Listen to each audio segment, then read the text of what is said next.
Greetings, hello, good morning, good afternoon, good evening. My name is David, and you are watching VR Download, our twice a week podcast here at Upload VR that covers all the latest in VR news, gaming, interviews, all that good stuff. On Thursdays, we cover VR gaming. On Mondays, we cover VR hardware and tech. You're here on Thursday if you're watching right now, and if you're listening, then this was recorded on Thursday, and that's all you need to know. Hello, everyone. Hope you're doing well. And I'm joined by two beautiful, amazing people named Jamie and Zena. How are you guys doing? Tina, did you hear something? I didn't hear anything.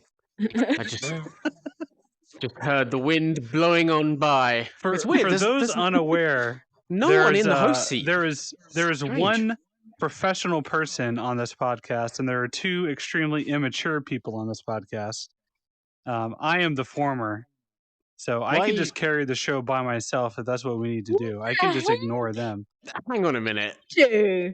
All I'm doing, all right, is ignoring you because you're a rotten traitor. Oh, we're bringing that up. That's all I'm saying. I'm saying I can't hear you, although now I'm acknowledging I can hear you, because in less than 2 weeks, you're dead to me. You're gone. You're not even here anymore. Not the Like main I guy. said, one of us is professional, and everyone else is not. You know, that's not my fault. I should kick your butt in the studio right now somehow. We should have a fight. Yeah. Come on. I'll give you a bunch of fives. Yeah, for those unaware, I am leaving Upload VR. That would be very confusing if you didn't know that. Yeah, I announced on happening. Twitter on Monday, the 23rd of April, next Friday will be my last day here at Upload. Not only the podcast, but the website, everything. I'm gonna be gone. They're gonna probably delete every article I've ever written.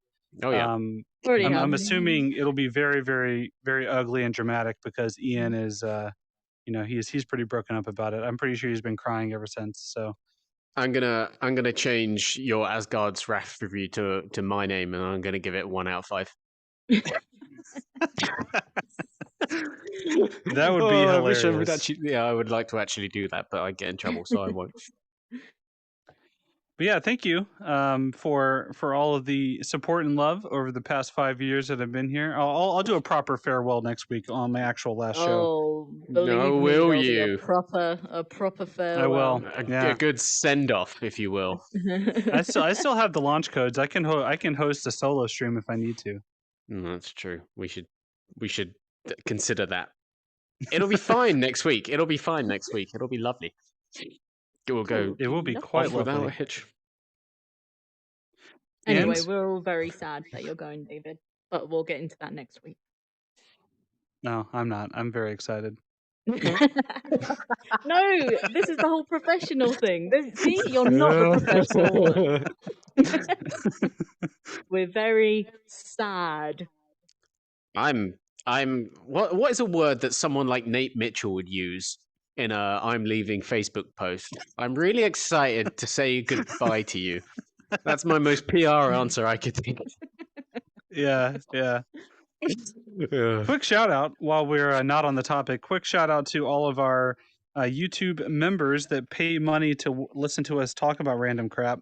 That is Dominique Frutchman, John Westra, B.R. Shaw, Adam Hartzell, and Smash Reality. Smash Reality is already showing off his badge in the chat. Hello, Smash. Hello, Skiva, Paradise Decay. You are all wonderful people. Silver. Hello, everybody. Skiva hopes you're not going to Road to VR. So That's what Skiva hopes, really? Yeah, that you aren't going to. Yeah, they just said that.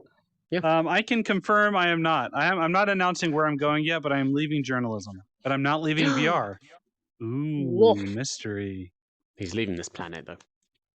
No longer lives here. He has a job in VR on Mars.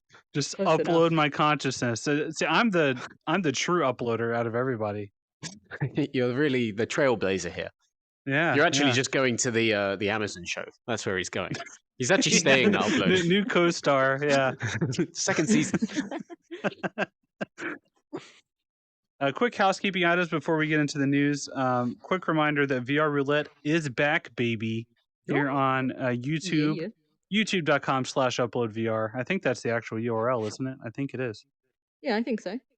Yeah, probably. I believe so. Yeah, probably. I'll just nod. On Wednesdays, VR Roulette is back. It's an exciting game show where Jamie and Zena play random VR games, hopefully bad ones, hopefully funny ones, and they rip into them, make fun of themselves, laugh, maybe get sick, who knows. And it all happens with a roulette wheel that spins and decides what they play. So it's very exciting, very fun. Ooh. Hope everyone has an amazing time watching that. And also, Upload Access is our monthly showcase and exclusive look that peels back the curtain.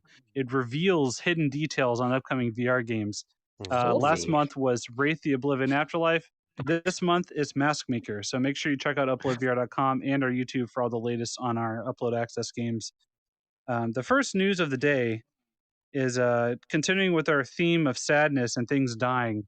That is going to be Frostpoint VR Jesus. is shutting down. Yeah. Yep. Hell of a segue. Hell of a Yep, segue. yep. Yeah. This is Corpses a everywhere. big old shame. Wait, David, or I'll call you computer. Bring up a Frostpoint image on the screen, please. Computer, Oh yeah, well, please. watch. I can do it. Don't do it, Heaney. I got this. Don't do it. All right. Okay. While Just David's doing that, talk I'll for a moment. Hold on. Okay, so Frostpoint VR is a game that launched in December. It's made by InXile Entertainment, who you'll know for the Wasteland series, a couple of other games. They were bought by Microsoft like 3 years ago now. Yeah. Mainly obviously to work on like Xbox titles, but for the longest time we knew they were working on a VR game published by a company called Thirdverse. Oh, a sound. Ta-da! Look at the Look at that, screen. everybody. A sound happened when you did it. If you're watching, sorry if you're not watching, David just changed Stevie the TV from inside the studio, which is I can't even begin to tell you how exciting that is. So yeah, Frostpoint is it's shutting down essentially. It was a tactical online shooter for 20 players. It came out in December. Was and it it's tactical? Is that really already an accurate word? it's on the Steam page.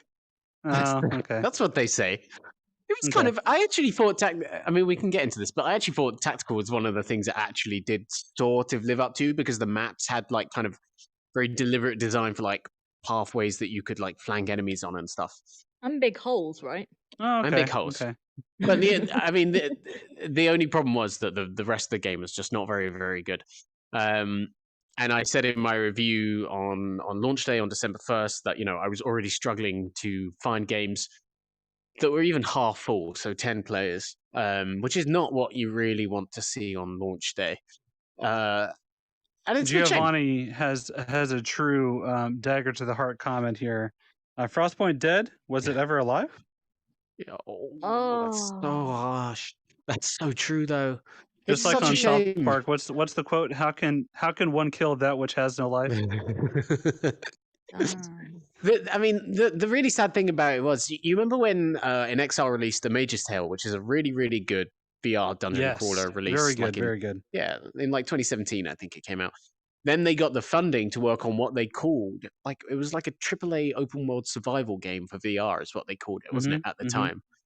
And so, and then it went missing for like 3 years, and we were like, oh, okay, well, either it's dead or they're building out something really, really cool. And I guess the real answer was that, yeah, it's dead because something happened over the course of that 3 years, probably getting hired by Microsoft and shifting priorities and whatnot. I Frostpoint don't just fully came out as know this dead what thing. happened, but what I can say is that I actually went out to LA to wherever NXL's at. I can't remember the name of the city. I visited the studio. I interviewed the producers, developers. I played an early build of it like years ago.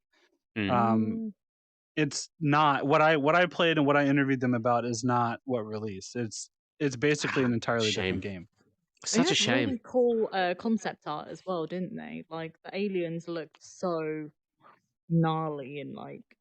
Well, yeah, and and the other thing about it was that, like, early on there was like a leak of like an investor report that said the game was actually connected to the Wasteland universe. Yeah. That was a thing that was public and online. So at some, I mean, clearly Yeah, at that some was point there removed was too. more. Yeah, at some point there was more ambitious plans for this. And yeah, it's probably the Microsoft deal, but yeah, that's probably the end of InXile working in VR, and I think that's a big old shame, at least for now. fizzled out I mean, I think quietly. a cool thing would be porting over Wasteland 3, just like giving us a God view camera, like just that'd be kind of cool. That would be cool. Yeah, yeah. I wonder if they could do that just on PC. That'd be Yeah, that'd be maybe. a welcome little change. Because so much of it seemed like it was in the world of Wasteland 3 as well. It was, set in the same kind of snowy apocalyptic wasteland, and there were just some very solid links between the two, and it just never materialized into anything. And it just also just speaks to how hard it is to sustain a multiplayer game in VR. Right, you're a studio as big as In Exile, and I think there's 8 reviews on Steam of the game, maybe a bit more than Oh, 8. good lord! Sad, What? yeah. It's truly, truly dreadful, and it's mostly negative. So, yeah, it's kind of unheard of. Right, a studio owned by Microsoft putting out a game, and by all the signs we can see, the sales are that dismal, and the online support is that dismal. Release your Andrew multiplayer games King on had Quest. Andrew King had a really funny Yeah. comment. He said, "Yes, Heaney, will you be the only David after David J abandons you guys?" And Heaney said, "Yes, until they clone me." Or he clones himself. I was going to say, Yeah, Heaney, you're yeah. going to clone yourself. Don't act like If any anyone's of us gonna are going clone to do it. anybody, it's more likely he clones himself. Yeah, for sure. I don't even know if I'm the original Jamie or if Heaney cloned me years ago and killed the original me. Is this the Matrix? Yeah, basically. That's a good question. Mm. All right. Well, Anyway. rest in peace, Frostpoint. Rip. I Every child brother. of Frostpoint. sincerely hoped that you would have had a better life. Alas, it was not to be the case. Mm. It turns out the proving grounds were the friends we made along the way.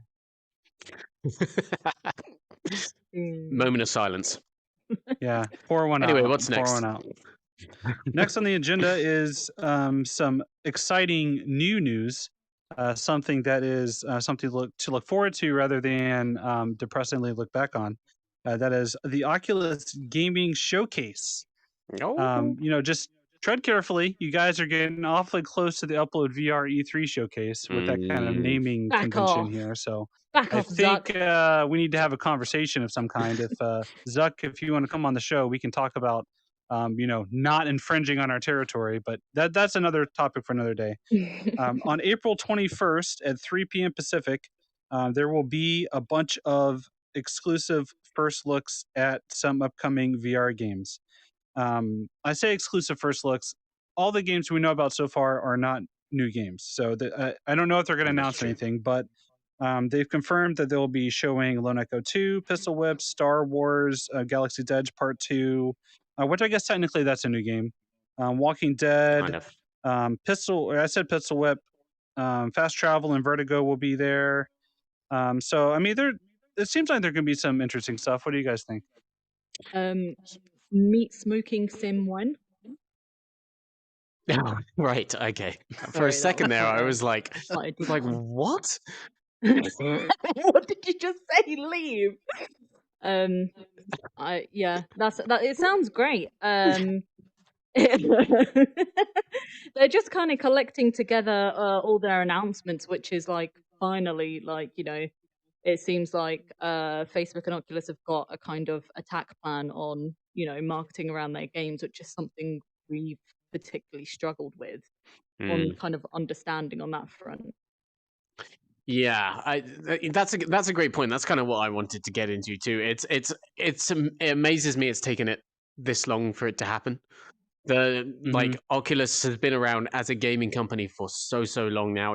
Way back even before the Rift, they had the Gear VR. They were putting content out for that, and they were doing these big deals. And they were the only time they ever got up on the internet stage and made a song and dance about it was slap bang in the middle of their developer conference in Oculus Connect and Facebook Connect. Yeah. With Assassin's Creed and Splinter Cell, right? Exactly.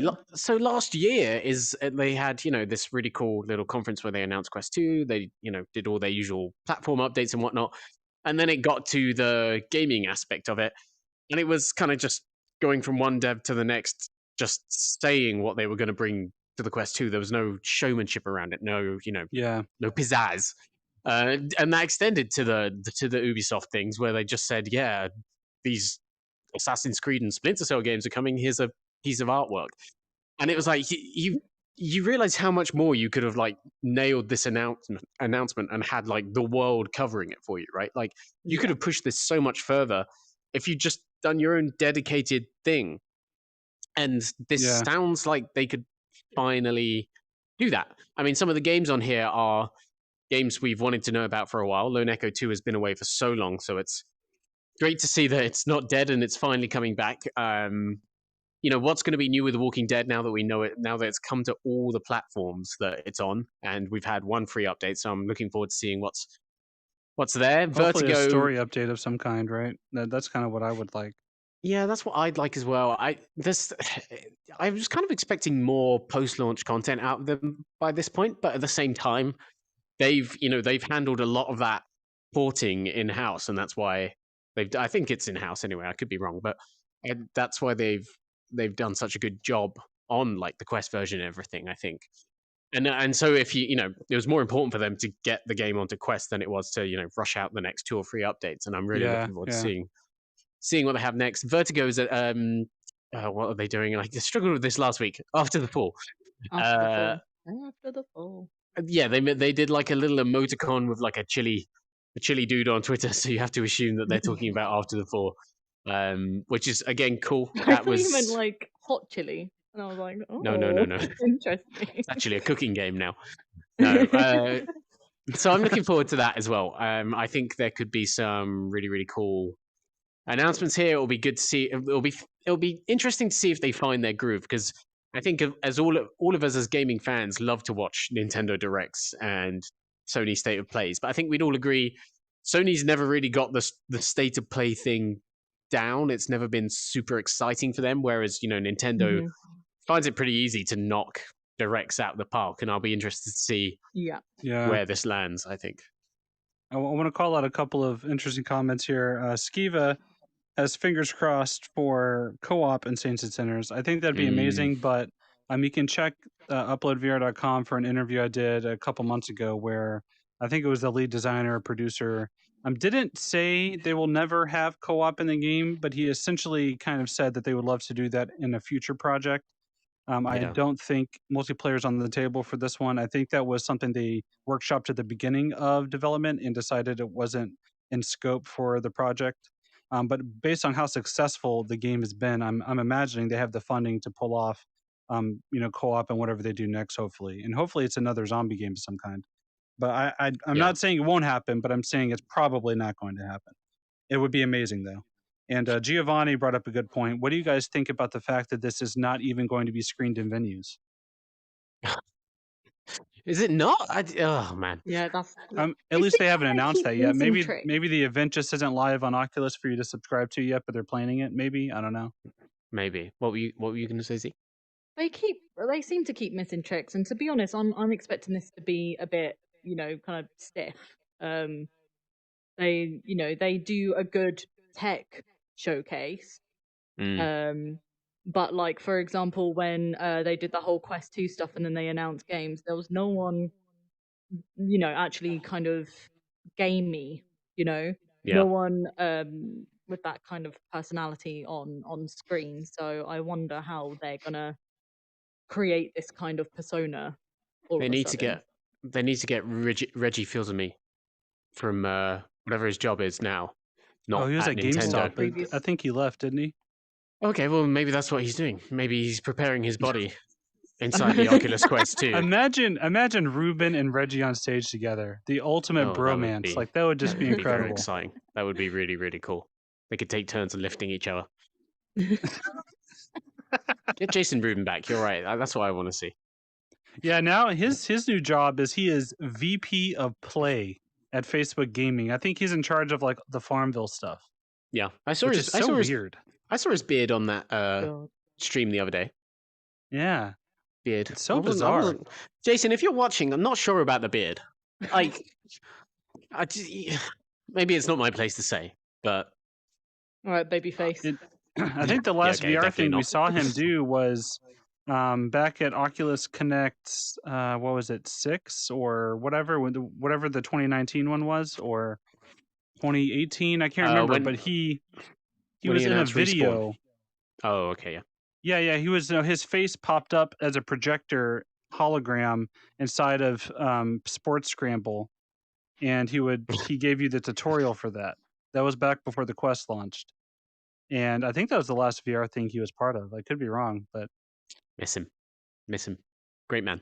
yep, good times. Anyway, I think the next bit of news we have to cover today is this is an Oculus heavy news podcast today. There's a lot of Oculus stuff going on. The next thing is the Quest is getting version 28. I think my Quest just updated earlier today. I haven't had a check to confirm the version number now, but it had an update where I had to plug it into my computer and everything earlier. So I think that's what it was. And this update is interesting news. There are two big selling points, or actually three.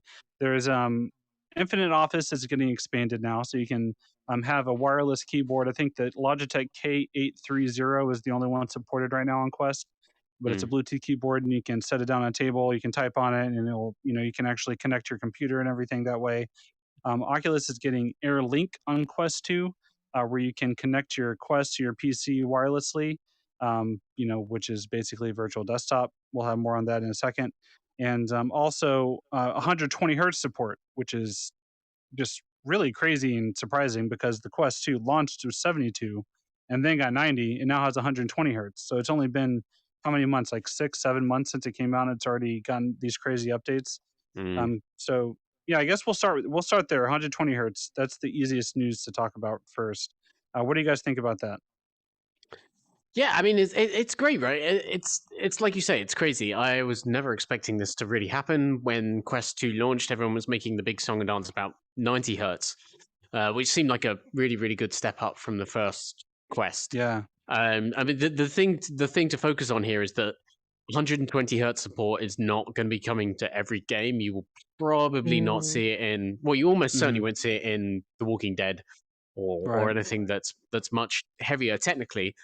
But Cubism, which is a relatively simple game, already has an update to support it, and it's going to be great for stuff like that is kind of computationally less complex than a lot of other experiences. The thing to say about it is that when I reviewed the Quest 2, the only piece of software on the whole thing, if you can call it that supported 90 hertz at the time was the menu, the base Oculus menu. Right. And it was in there that was like, hang on, is the hand tracking way better? It just felt way more responsive to me. So I'm going to be interested to jump into Cubism because I'm pretty sure Cubism supports hand tracking too as well, doesn't it? Like you doing the pinches. I don't know, but I would imagine it would. It would be weird if it didn't. I think it does. I could be wrong, but I'm going to jump in and try that out and see if I can see another leap once I've got the update, which I'm looking forward to seeing, basically. Cool.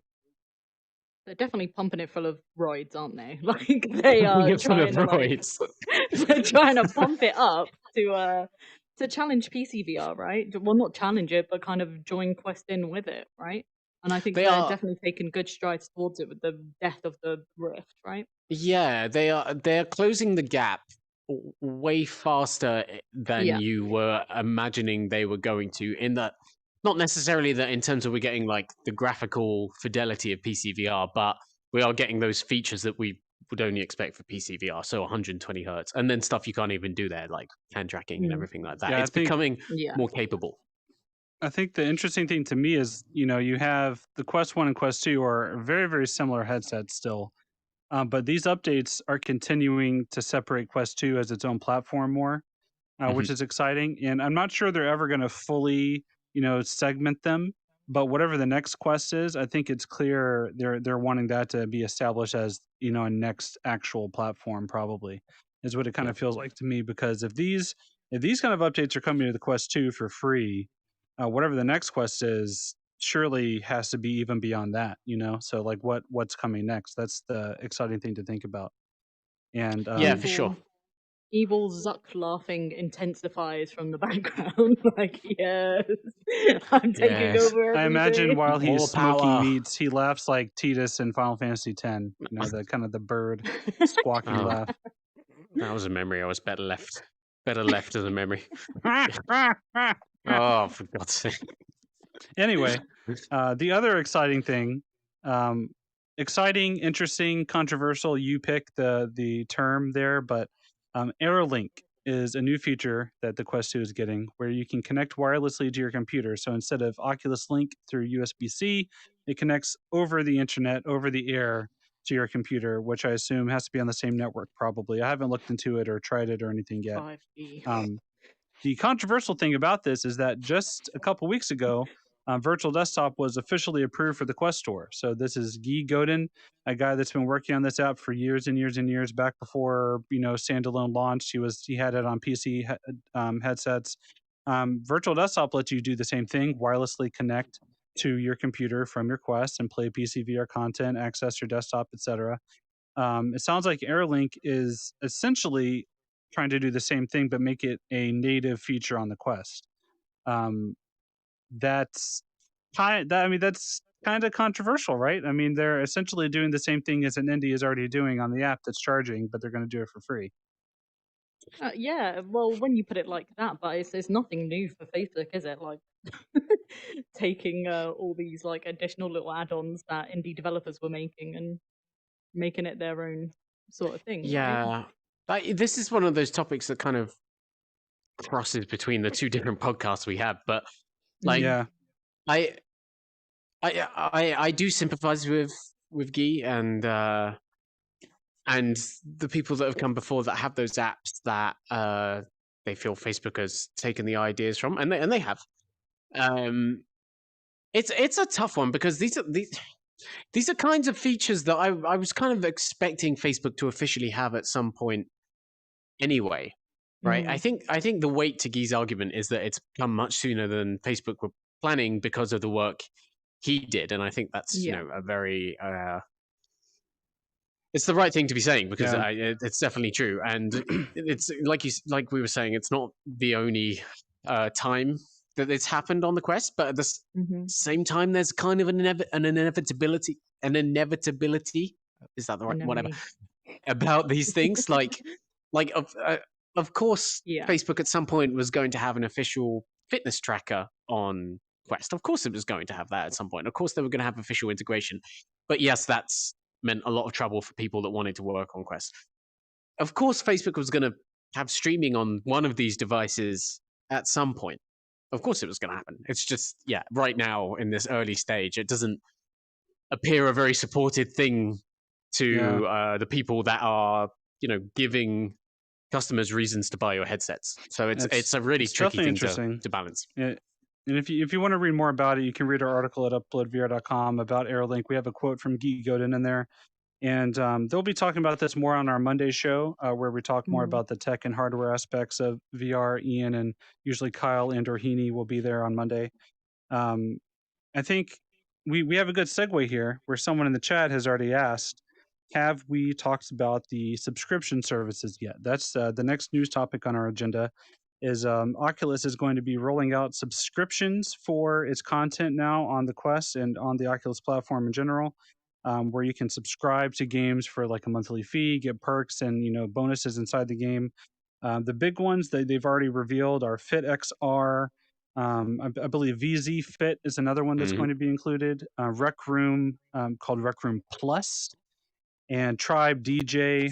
There's a few others. So I mean, they've already got a slate on offer here. Do you know much more about how the subscriptions work, Jamie? So I've tried one of them, which is FitXR, which is Okay. cool. It's for $9.99 a month. They're going to be like reintroducing multiplayer, but existing owners get that for free. They're going to be doing daily classes, and then coming up, they've got the release of their third major like workout type, which is going to be high intensity interval training. It's I mean, it kind of leads into what we were just talking about. Oculus clearly looked at what was happening with Supernatural, Yeah. which a couple of months ago, I think they said that subscriptions are really, really high. I can't remember the exact stat, but they mentioned it in that like Quest is changing the game for VR post that Supernatural was doing very well. And so yeah, they've kind of brought that on. I'm really curious to see how this is going to work out because like the Quest 2 is kind of like like this weird gym now, but with these different options. Like it's not the one definitive workout place. It's that you've got to subscribe here and here and here if you want like this really varied workout. So it's Have you guys tried Supernatural recently versus FedXR? I mean, No. I know last time I did it was probably about 2 or 3 months ago, I would say. Okay, yeah, I haven't tried Supernatural since basically the month it came out. I haven't kept up with it. I don't know. In chat, if anyone uses Supernatural, let us know how it's changed or what your thoughts are on it. Because one thing that I liked about Supernatural a lot, and I know Xena, you agreed here, is the trainers that are talking to you, telling you, kind of encouraging you, that show up every now and then to show you forms and stuff. And Yeah. so I'm curious to know if that's still going forward and if they've expanded that at all. I don't know. I think it's still going. Last time I went on, they had like new meditation things as well. What they're going to do with FitXR is have, I think it's just like they're choreographing daily workouts, not so much like having the like trainer appear and whatnot. I see. But yeah, it's going to be interesting to see how this goes. It's still such a young medium, and the model is so aggressive. Like, we're always talking about how many subscriptions we all have to streaming services, right? Like Disney Yeah. and Netflix and everything like that. And essentially, Facebook today has gone, here's 6 more. I don't know how that's going to work out. I hope it works out well. I think it's such a rogue move, like saying, okay, we're going to have subscriptions. Yeah, here's a bunch of them. And it's like, well, how are people Yeah. going to, you're kind of saturating the market in that sense, where it's like, if they've already got Supernatural and you said, it's done really well, why would they then sign up for, right, how many other like exercise ones are there? Like I think in total 3? there are 4 exercise-based subscriptions now. And they all do the same thing. Well, I mean, some of them are way better than the other ones. I'm pretty skeptical when it comes to like VR working out and stuff, because there is only so much that you can do Safely. with something strapped to your head. Like, and I would love to be like super into VR fitness because I would see that as like a really easy way to get about it. But the fact, I don't know. I'm not. No, Well, I think the thing too is like stuff like Nordic Track and Peloton and those things, like they're able to find a market because of how massive the home workout industry is. But the number of people that are interested in at-home workouts and also have a VR headset is so tiny. And then you add on to the fact that not everyone that has a headset that likes working out and wants to work out in VR. My wife's a perfect example. She loves doing YouTube workouts and it helps her stay in shape. She has zero interest in putting a headset on. I've tried to have her try Supernatural, FitXR, all the things, like showing her my, my watch that shows how many calories I've burned. Like, hey, it's really cool. It's fun. We could do it together. Zero interest, which is totally fine. But I think, sweating and working out is uncomfortable enough that adding a headset on top of your face, it just doesn't appeal to some people. And I think that's fine. But it's just, like you said, Zena, it's crazy. There are 4 different exercise apps with sub fees. And so there's a question in the chat. I don't know if we touched on this. For FitXR, is the sub fee going to be required now, or is it an optional perk that adds more stuff on top of buying it? So if you already bought FitXR in the past, you have all of that content that you already have. That's going to stay. And they'll give you some of the stuff that was in the old version of BoxVR back. So you'll get the multiplayer back for free, they've said, because they don't want to, annoy anyone. But from today, now, the free download and subscription service is all that exists. And there is a 7-day free trial with that. I think existing owners get 90 days free. So yeah, you can't, if you've never owned it before, I don't think now you can go and download BoxVR and have that same experience that you would have had if you, FitXR. I don't think you can go and download that now and have the same experience you would have had if you paid $20 for it yesterday, essentially. And was this announced ahead of time? I don't think it was. I think it's today. I think it's the update today. Just today, wasn't it? Yeah. That's I don't know if I like that. Yeah. I know what you mean, but also at the same time, they are like they are honoring the people that were already there, True. and Yeah. they are bringing back features, and they're going to be adding more stuff. And I believe there will still be some free component. I'm not sure how far it goes, but well, yeah, Okay. I will have to jump back in and see on like a new account what you can do. Huh. Yeah, I mean, it's certainly interesting. the only other thing I was going to say, just keeping on the track of the fitness path with all of this, is I actually really like FitXR. I'm actually quite fond of Supernatural. I haven't really tried the other two that are available yet. But I feel like a lot of these apps are probably going to start losing out when someone really like nails gamifying VR exercise. Yeah. So like Beat Saber, Beat Saber's probably already better than these other apps because people are so addicted to playing it that they lose weight incidentally. Like they still don't. With FitXR, you still have to say, okay, I'm going to work out for half an hour. Whereas with Beat Saber, you say, okay, I'm going to go play for 30 minutes. And once someone really nails that, once there's like a proper like Ring Fit style game for VR, I think that will be absolutely huge. I remember something that you said the other day as well. What if they had a flat screen, version as well? So days that you don't want to do it in VR, you can watch a video instead.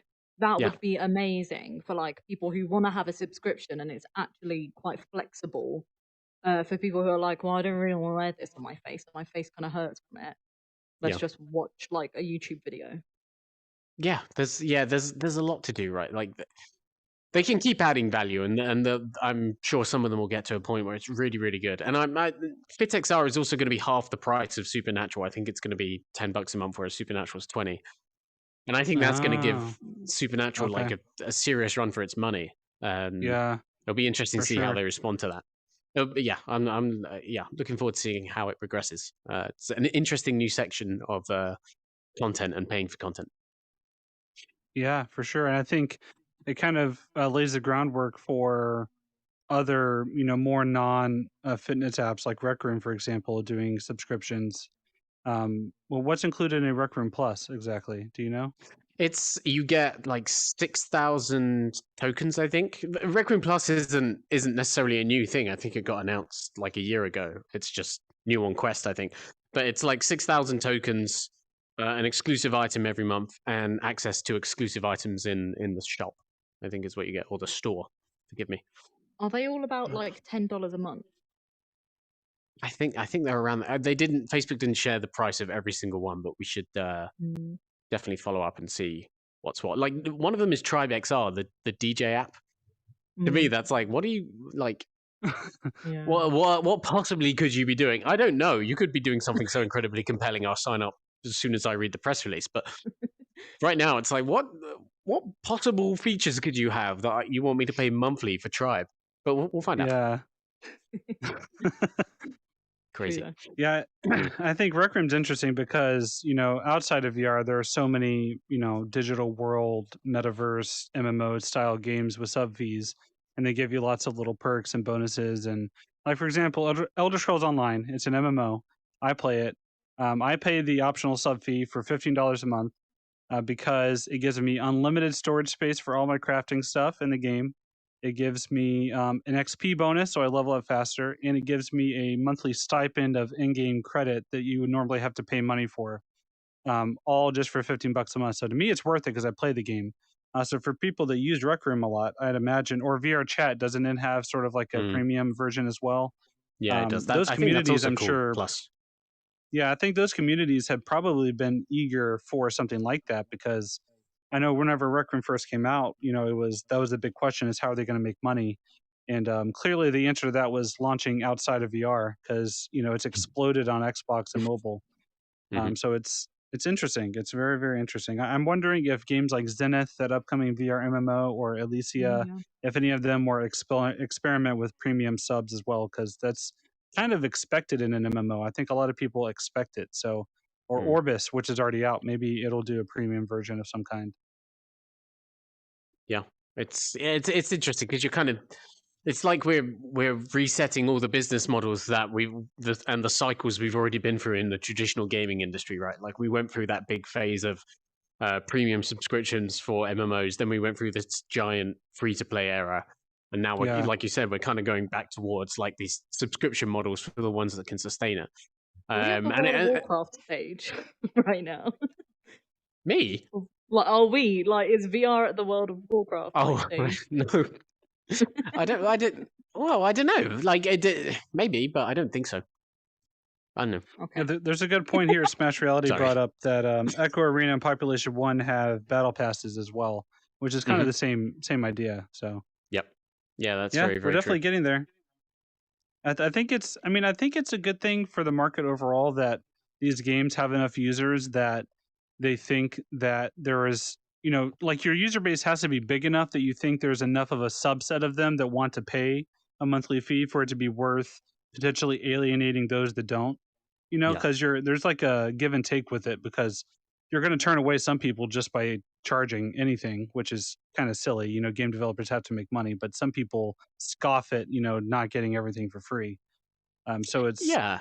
yeah. And there is reason to be optimistic, right? Because at the end of the day, I think all three of us sat in this studio like a year ago or whatever it was, and I think we were all pretty convinced that Supernatural wasn't going to last very long. Yeah, And I'm surprised when you said still that. here, They said so it was We should good. probably unlist that video and only accurate statements.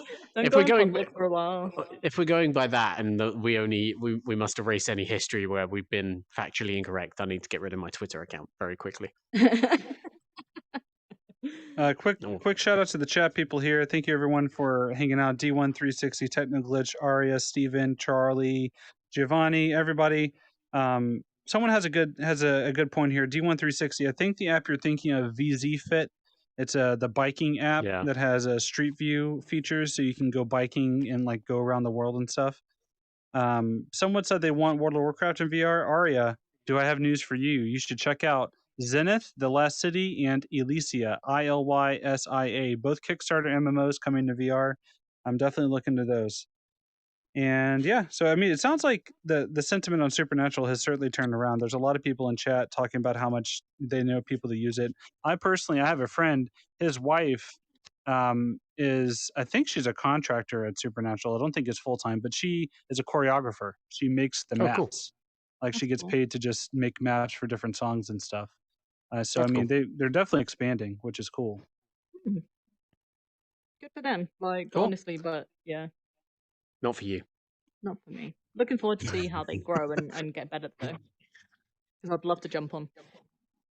All right, our next segment of the show, this is kind of replacing what we've been playing, which usually would go at the beginning of the show, and it's replacing our big topic. This is something I think we started last week, but we're going to kind of fully flesh it out in the weeks to come. It is our review discussion. So what we'll start doing is kind of deep diving into games that we've played and have reviews for on the site, and then eventually cut out these segments where we discuss the game in a review sense and publish them as their own videos here on YouTube as well. So if you don't tune in, if you miss a review discussion, we'll have them published as separate videos too. Before we do that, I do want to quickly go over some of the reviews we have coming later this month. There's a lot of big games. Wraith the Oblivion Afterlife and Star Wars Pinball VR. We're going to have reviews of both of those here on the site, as well as Alvo for PSVR and a review that just published today, Carly and the Reaperman, which is where we're going to begin. I think, Jamie, you're the one that's been playing that game. If you want to go over it and give us the spiel of what it is and talk about your thoughts. Cool. So Carly and the Reaperman, yes, is not really a new game because it came out a couple of years ago on PSVR and PCVR. It's being published today on the Oculus Quest, developed by Odd Raven Studios, published by Resolution, who we all know for Demio, which is coming soon, Cookout, Blast On, and a bunch of other stuff. The idea here is that it's that play on that interesting play we've seen on asymmetrical multiplayer in VR in the past couple of years, either in co-op or competitive, either local or online. And the idea is that one player controls a character called Carly from a third-person perspective, just very standard kind of Astrobot or Moss or just any other Mario game gameplay, jumping over blocks and whatnot. And then another Mhm. player is the Reaperman, who is this VR player who can pick up blocks, use switches, all these kinds of things to help Carly get through the level. And then the Reaperman is always in VR, but the player playing Carly can be like either in VR on the Quest version. There's a free game client you can download to play with them on PC, or you can even play the game fully by yourself in single player now, which is a really really cool feature. Oh, This interesting. yeah, this is one of those concepts that we've seen spoken about a lot in VR over the past few years. I mean, it's something that seems to like come up in Kickstarter campaigns every now and again because it's such an instantly likable and accessible idea, and there's so much potential to it. I think everyone agrees. The problem is you often play these games and people don't know how to flesh out the design past a couple of levels, and you're either repeating yourself or there's ways to clearly break it. Carly and the Reaperman is actually probably the only one of these games that I've played that actually fleshes this stuff out very, very well and is a very considered and incredibly well designed experience from start to Uh-huh. finish. There's 8 sets of levels and then some challenge levels. And each one of those introduces like really cool new ideas. So some blocks will float in midair when you let go of them, some will disappear. You'll get like laser grids that you have to block with certain blocks, and then obviously you kind of have to like stack very fast at times to get Carly up higher and higher.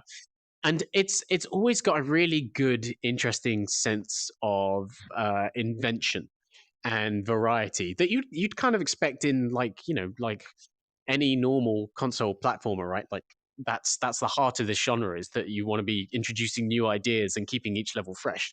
And this absolutely has that on top of the really really cool central mechanic of 2 players working together. Yeah. So I thought me and Xena have played about half of it, and then I played the other half by myself. I thought it worked pretty well in every iteration of the game you could do.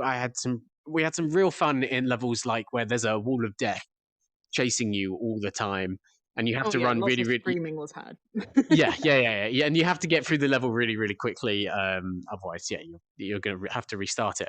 There are difficulty bumps. Like we were also got very very frustrated when you had to build blocks really really fast, but an enemy was coming through to like wipe them out, and it was like I have to be a bit faster here than the VR controllers are really kind of accurate enough or give me enough precision to really nail it. Um, but at the same time, there's also kind of that, in like Breath of the Wild, like the great thing about Breath of the Wild is the physics in that game and the powers it gives you allow you to kind of bypass a lot of the puzzles in your own inventive ways. Yeah, That's right. that's kind of the case here as well. Like there's this one challenge where there's this laser grid, and what you're meant to do is like drop a block and have Carly jump behind the block, and then like bypass the lasers that way by taking cover. But it's like the timing is really really hard, and I tried probably for about 10 minutes and I couldn't do it. And then I just sat back for a second, went and got other blocks in the level, and just built a bridge over the lasers anyway, and had her jump over the laser grid. And That's like, pretty cool. yeah, Nice. Yeah. like technically, yeah, that's kind of breaking the game, but it's also just cool how much they trust the player to do that kind of stuff Right. in the experience. I think we had some controls. Like it's a little on the scrappy side.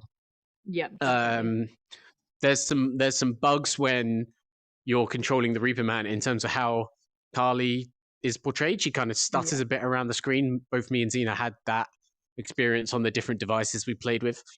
It's also, yeah, like I said, there's those difficulty spikes, which are kind of annoying, but you can kind of brute force them a lot of the time as well if you want.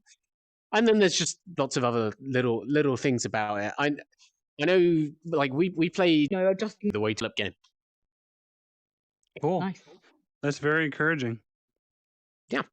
So that's it's 1999 if anyone's wondering, and yes, that's the Oculus Quest launch. But like I said, it's on PSVR already, and it's on PCVR already as well. And I think it has all the same features, and I think you can play. You can buy it once and probably play the local co-op version for free anywhere. But if you want to play 2 quests inside, I think you have to buy it twice. So just bear that in mind as well. It looks like the stream was down momentarily there during some of that discussion. So if you want to go over your recap one more time for Carly and the Reaperman, maybe I don't know if people got to hear that. Yeah. Okay. Yeah. Just basically, it feels like a fleshed out game. It doesn't feel experimental like other entries in the genre do. It's got multiple hours of content. Each of the levels are really, really well designed. I thought there's lots of innovation, and yeah, I didn't feel like I was playing an experiment. I felt like I was playing a very good, fleshed out console quality platformer, which was a really, really lovely surprise. So yeah, 1999, and get it on Quest, get it on PSVR, and get it on PC VR. Cool. 4 to 5 from Jamie Feltham. Says it's got about probably for most people like 4 hours, but you could probably push it to 6 or 7 if you're a completionist. Yeah, the 8 sets of levels, they start out probably taking about 20 minutes, but as they get harder, they push into like the half hours and maybe upwards of an hour for some of the really challenging ones. So I think 4 hours is probably, if you're going to sit down and like determinedly play it, I think 4 hours is probably pretty accurate. Cool. Sounds very promising. That's awesome. Cool. The next game that we're going to talk about is not a game either of us have spent a whole lot of time with yet, but this is a game that we'll have a full review of later this month at Upload VR. That's Alvo on PSVR is where it's first launching. That is a team-based shooter similar to Pavlov or Counter-Strike and those kind of games. It has PSVR aim controller support, which is exciting. One of the main things that it has going for it is a kind of a fully, fleshed out, fast paced style shooter, which is something that you don't really see a whole lot of on PSVR. Usually, like Firewall Zero Hour is more of a slow paced game, but Alvo is a game that is very, very, very fast paced. You can run, you can jump, you can slide. It's got all kinds of crazy stuff like that in it. We have footage here on our channel and over at our trailers channel. Have you had a chance to play it yet, Jamie? Have you played Alvo? I played one match before we got in here, and Okay. I gotta admit, I was pleasantly surprised. I mean, I don't want to speak for it because too much, because neither me or you are reviewing it, and there's a whole lot to get into there about it. It definitely seemed like it had problems. I noticed straight away that the best players in the game were just charging on a straight path and like killing you before you'd even seen them. And I think good knowledge of a map and where people spawn might have been. They've had a very, very large active beta community. So I'm assuming at launch there's probably already lots of people that know the game super well, which is going to take some time to level out. What I thought was really interesting about it, and again, I've only played one match, it just seemed like a direct response to Firewall in a lot of ways. In that people love Firewall, and I think Firewall is absolutely great, but it is a very slow, methodic game, both in the way the matches are played and then in and out of matches. Right, it takes ages to get between them, whereas this was just straight in. Didn't even have to do a tutorial. I had the aim controller, so everything felt very natural straight away, and I was in playing, gunning it about, as you can see. And yeah, I like within 10 minutes of loading up the game, I'd played about 9 minutes, which I thought was really impressive. Very accessible. Interesting. It's coming out when it's coming out now. It's towards the end of PSVR's life cycle. I'll be really interested to see if they manage to keep the ball rolling, get a PSVR 2 version out, get a Quest version out, and whatnot. But yeah, it's supposed to be coming to PC and Quest as well with crossplay on everything, is what I've heard. Yeah, which is great. Yeah, if they pull that off, that's really, really cool, because it was just very, very accessible, and playing with the aim controller felt great. I thought it was one of those times, like, obviously I don't want to bring this up too much, but I played Doom the other week, and I didn't think the aim controller implementation. I don't know, little game called Doom. I didn't think the aim controller implementation was very good there. I didn't think they ever mirrored your hands very, very well. But here, like, starting out a level with a AK-47 in my hands, I just immediately was like, oh yeah, this is what this thing's about. I really feel like I'm holding this, and it's easy to like reload. It's easy to fire grenades and whatnot. So, from your first impressions, Is it a Frostpoint? No, it's better than Frostpoint. It's definitely better than Frostpoint. I mean, there's a review coming in that might disagree with me, but that's how life Oh works. no. That's life. Cool. I know. I mean, speaking of Frostpoint, not to beat a dead horse, Hey. but that game. The interesting thing to me that it had going for it was the mixture of PVE and PvP on the maps, where there would be creatures that you would have to fight, monsters and stuff, in addition Mhm. to fighting other players. So it doesn't seem like they pulled that off very well, but I think there's room for a game like that in VR, hopefully, because it's a cool concept. And with Alvo, visually looking at it, it looks pretty good for a PSVR game. And I mean, these are just flat footage on I a think so too. YouTube video, so it doesn't really do it justice fully. But I'm kind of impressed by the way it looks and the speed of the gameplay, and it's kind of it looks like a good interpretation of traditional shooter in VR, which I think is what PSVR players have literally been waiting Yeah. ever for. So Um, I think there's definitely a market for it. I think just based on the first impression of looking at it and what you're saying. yeah. Smash Reality said, "Is this like Counter Strike in VR?" I think that's a pretty close approximation to it. Steve Hmm. McDougall said it looks like crap, which is fine. It's all personal preference. I don't know. It's interesting. Like you get a lot of different genres of shooter in VR these days. Yeah. And this is definitely appealing. This is definitely one that will appeal to the Pavlov people, and Pavlov's not on PSVR, so it's definitely Yeah, filling a so void there. I think. D1360, you say lack of joystick. That's specifically why we're discussing the aim controller, because that has joysticks. Yeah, The PSVR aim controller is pretty fantastic if you can get one, you or if can you have one also already. play this with a DualShock 4 and two moves as well. I'd be interested to see how the move integration works. Probably, Oh I'm boy. guessing not as well as Yeah. PS aim, but yeah. Well, Smash, it is coming to Quest and PC as well, is I believe is the plan. And yeah, D1360, that's right. Pavlov, Onward Contractors, Hyperdash, one Population One, soon Zero Caliber. All those games are coming on Quest or on Quest already. So it's pretty exciting. What's going on with the pop version of the PSVR version of Pop One? That should have Who happened by now, knows? surely. It's in development. Yeah, they told me it was coming. Yeah, we need to Um, reach out. I wonder if that's like speculating. Maybe they put that on the back burner for the next for PS5, but we'll find out. yeah, perhaps. All right. Well, I think that was kind of our last major topic. Once again, reminder to everyone to check uploadvr.com for all of the latest VR news, interviews, reviews, and more. We have our Carly and the Reaperman full review written out for you to read and take in with your eyeballs if you'd like, from the mind of Jamie Feltham. So you know it is good, but not as good as a review I would have written, but you know it's still Oh, good.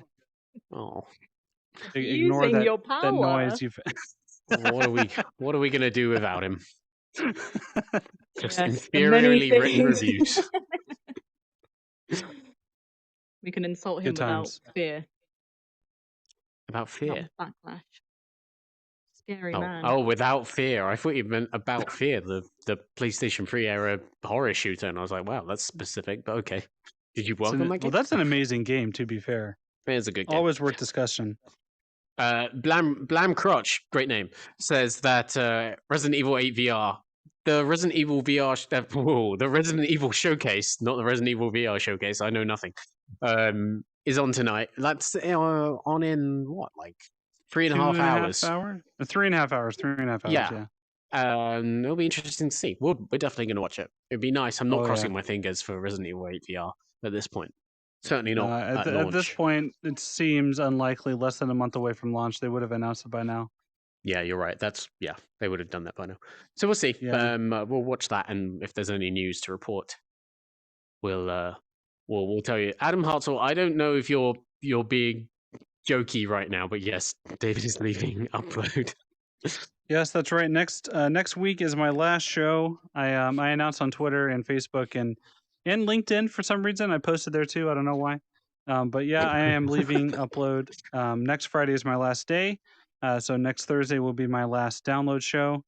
I'll have more words to share at that time, but I'm not revealing where I'm going until the 26th anyway. So you'll have to await with bated breath, eagerly Mhm. anticipating. Mm-hmm.